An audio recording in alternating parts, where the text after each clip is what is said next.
আসসালামু আলাইকুম। চলে আসলাম নানুদের বরই বাগান দেখতে। আজকে মূলত দেখার জন্য আসিনি, কাজ করার জন্য আসছি। আপনারা যে বাগানটি দেখতে পারতেছেন, এই বিশাল বাগানটি পুরা জাল দিয়ে মোড়ানো হবে। কারণ জাল না দিলে বিভিন্ন পাখি, কাঠবিড়ালি এসে বরইগুলো নষ্ট করে।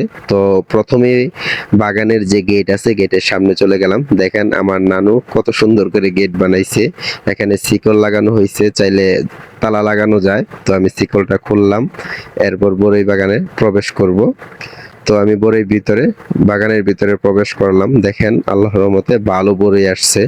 এখানে এখনো কিন্তু বরইগুলো বড় হয় নাই, ছোট ছোট বরই খাওয়ার উপযুক্ত হয় নাই। তবুও আমি চেষ্টা করব, যেহেতু বরই বাগানে আসছি অবশ্যই এক দুইটা তো খাইতেই হবে, ছোট হোক বা বড়। তো আমি আপনাদেরকে পুরা বাগানটা ঘুরে ঘুরে দেখাই। তো আমি সামনের দিকে আগাইলাম, তো আমার মুখের লুক সামলাইতে পারতেছি না, তো একটা বরই ছিঁড়লাম। কিন্তু খাওয়ার পরে দেখি তেমন একটা স্বাদ লাগে না, যেহেতু কুমলা বরই। তো এটা ফেলাই দিলাম। আমি সামনের দিকে আরো আগাইলাম। সামনে আরেকটা গাছ আছে, যেটা হচ্ছে চুকামেটা বরই। আর অনেকগুলো গাছ ছিল, যেহেতু বরই গাছগুলো ঘন হয়ে গেছে, যার কারণে অনেকগুলো বরই গাছ কাইটা ফেলাইছে। এরপরও আমি যে চুকামেটা বরইয়ের কথা বললাম, এইটা হচ্ছে সেই বরই। এই বরই গাছে মোটামুটি পাকছে, আমি এক দুইটা খাইছি, মোটামুটি ভালো মিষ্টিও লাগছে। তো আমিও খাইলাম, আর আমার সাথে যারা যারা গেছে, আম্মু গেছে, নানা নানু, তারা সবাই কিন্তু গেছিল। যেহেতু বাগানে তেমন মানুষ নাই, এই জন্য আমরা সবাই মিলে একসাথে কাজ করছি। আর এটা হচ্ছে বরই বাগানের নিচের দিকটা।